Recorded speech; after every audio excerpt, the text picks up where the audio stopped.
қонақтар, қадірменді жиналған қауым. Армысыздар, құрметті достар. Биылғы жыл тарихи даталарға толы ерекше жыл. Бұл жыл тәуелсіздігіміздің 25 жылдық мерейтойы және де тәуелсіздігіміздің негізін салуға атсалысқан ұлт қайраткерлері Әлихан Бөкейханов сынды халқымыздың біртуар перзенттерінің айтулы мерейтойлары аталып өтілетін ерекше жыл.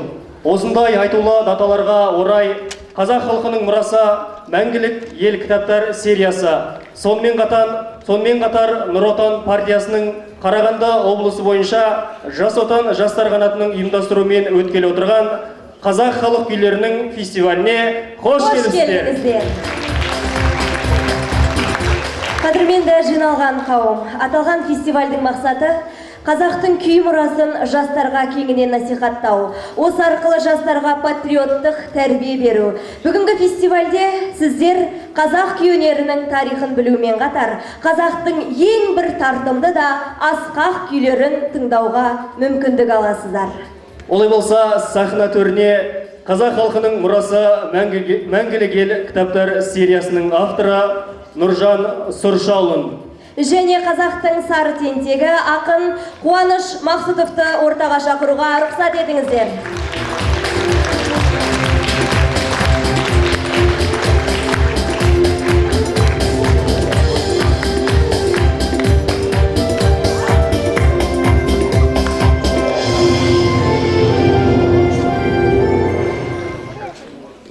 Ассалаумағалейкум,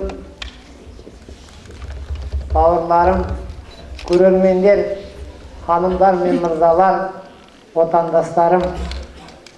Нұр Отан партиясының Ұлы Дала елі бағдарламасының аясында ұлттық спортымыз, ұлттық өнер түрлері дамып жетіліп келіп, өзінің үлкен абыройына, үлкен болашағына қадам басуда.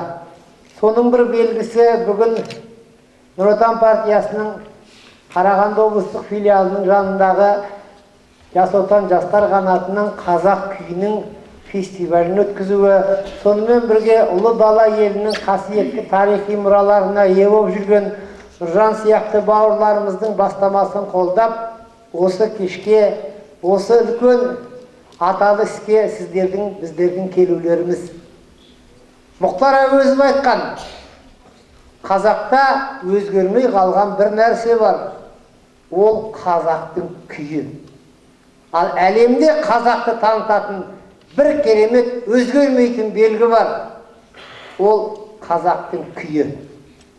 Қандай заман, қандай дәуір болмасын, қанша біз филармониялық, академиялық деңгейде дамытамыз дегенмен, қазақтың өзінің болмысын, қазақтың өзінің генофондының ерекшелігін, қазақтың бүкіл табиғатын, жанын танытатын өзгермейтін нәрсе ол күй. Күй дегеннің өзін көңіл күй деп, басқаша күй деп қазір Европашада аударып жүрміз. Күй деген нәрсе это состояние души. А состояние души не меняется? Ол бір Алланың, бір Құдайдың қолындағы нәрсе. Оған ешқандай заңда, законда, оған ешқандай реформада, оған ешқандай ғылыми методикалық болмаса технологиялық басқыншылықта жүрмейді. Ендеше күйі бар ел, Ұлы Дала елі, күйді сыйлаған Жас Отандай, күйді сыйлаған сіздердей, күйді құрметтегендей сіздердей халықтың жер бетінен жойылуы, басқадан кем болуы, болашағына жетпеу мүмкін емес. Күй құдірет асқақтатқан қазақтың, елдің, Қазақстанның аспаны ашық боп, елі аман боп, үлкен тойда жүре беріңіздер. Күйді дамыту үшін бір-ақ нәрсе керек. Ол ең алдымен рух, үлкен рухы бар жүрек. Екіншісі өте үлкен сауаттылық, интеллекті. Үшінші тарихи жат. Адамның санасы, болмысы қазақ болу керек. Олай болса, Европа қалай Моцарт, Бетховендерін, орыстар қалай Чайковскийін, Россия, Глинкаларын қадірлейді. Бүгін Құрманғазысын, Тәттімбетін, Қазанғапын, Аққызын, тағы басқа да ұлы күйшілерін қадірлеген қазақ елінде, қазақ жерінде ынтымақ пен бірлік болып жақсылық болатынына өте сенемін. Осындай ұлы бастаманы жасап жатқан жас отандық бауырларыма, Нұржан бауырым бастаған үлкен ізгі істің басында тұрған бауырларыма жақсылық тілеймін. Күй тойы құтты болсын ағайын. Тойдан тойға жете берейік. Бәрекелді, қуаныш бақсытылығымыз олай болса, келесі сөз кезегін Нұржан Сыршолына берсек. Армысыздар, бүгін біріншіден мына күй фестиваліне келгендеріңізге көптен көп рахмет. Мына Алтын кісілік залды басында алғанда қалай толтырамыз деп ойлап едік, бірақ бүгін кәдімгідей кісі көпке отырып көптен көп рахмет деймін. Екіншіден, жалпы күй фестивалінің мақсат міндеттері ол қазақтың жалпы мына Қуаныш ағамыз шертпе күй фестивалін өткізіп жүр. Бұл шертпе күй фестивалінен соңын ала осы жаңа қазақтың барлық мына Қазақстандағы Батыс Қазақстан, Маңғыстау күй мектептері тағы жаңағы шертпе, төкпе видео атамыз, соның барлығын насихаттау, жаңағы жастарға осы арқылы мысалға жаңағы отан сүйгіштікті сіңіру. Негізі бүгінгі фестиваліміздің мақсаты осы. Бүгін сіздер қазақтың ең бір тартымды, жақсы тартылатын, жаңағы көңілге қонымды ең бір жақсы жаңағы өзге тілде айтқандай зрелищный күйлерін көретін боласыздар. Ол мысалға Баламушка сияқты күй тартылады. Махамбет жаңағы ұлт қайраткері Махамбет Өтемісұлының жұмырғыш сынды күйлерін тыңдайтын болсаңыздар, шынайы жаңағы қазақтың рухымен, жаңағы қазақтың жан дүниесімен табысуға болады тыңдап отырып. Енді алдағы уақытта биыл тәуелсіздігіміздің 25 жылдығы, соған орай алла бұйыртса тағы жоба ретінде жастар қанатын ұсынып отырмыз. Қазақ халық әндерінің фестивалі, содан кейін жастарға қазір үлкен тәрбие беретін жаңағы қазақтың термесі, термелер фестивалін өткізуді жоспарлап отырмыз. Одан кейінгі жалпы қазіргі уақытта мынандай кез келген жаңағы халықтың ұлттық құндылықтарын насихаттау, сол қазір көп айтамыз жаңағы отан сүйгіштік патриотизмді жастарды тәрбиелеу. Міне ұлттық құндылықтарды меңгерген жастар ғана шынайы ұлтының жайын ойлайды, ұлтқа жанашырлық пайда болады сол адамдарда. Ұлтқа деген жанашырлық пайда болған адам ұлт үшін жаңағы ұлттың жағдайын жасайды. Жаңағы биыл 150 жылдығы аталып өтілгелі отырған Әлихан Бөкейханов ағамыз қазаққа қызмет қылмай қоймайын деп айтқанда, жалпы осындай ойдан айтылса керек бұл сөзі.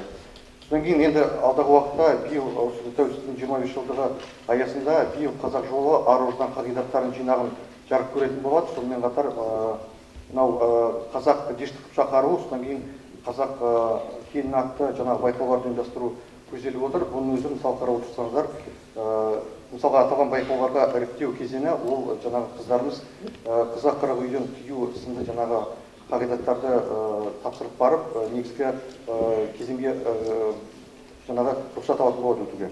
Міне осындай жаңағы шаралар арқылы біз ұлттық құндылықтарын күзетуге мойынсұнуымыз керек. Жақсы, көп рахмет. Мен бір ғана ой қосқым келеді.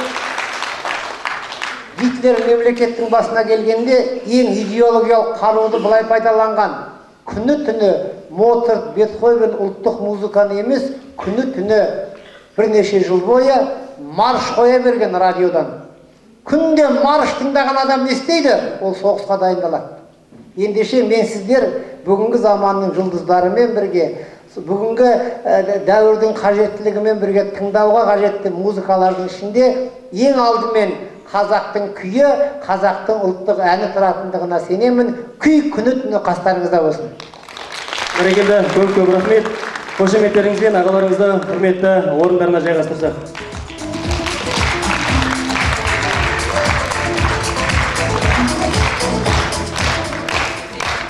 Тарт күйіңді домбыра, төгіл тәтті күй, таусуындай сылдыра, желпін жел соқтыр. Тауда тұман тұрмасын, көктегі бұлт ыдыра, тыңдамаған қоймасын, ойды қырды қыдыра. Құлшына тарт домбыра, екі желі, үш қазық, 9 ноқта домбыра, ойнататын 10 саусақ, құлындайтын құлдыра. Тәттімбеттің күйі Саржайлау, орындайтын жас өркен домбырашылар ансамблі жетекшісі, Тәттімбет атындағы өнер колледжінің ұстазы, Қазақстан Республикасының мәдениет саласының үздігі Әбішева Гүлжамал. Тәттімбеттің күйі Саржайлау, қошеметтеріңіз.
домбырашылар ансамблі, қошеметтеріңіз.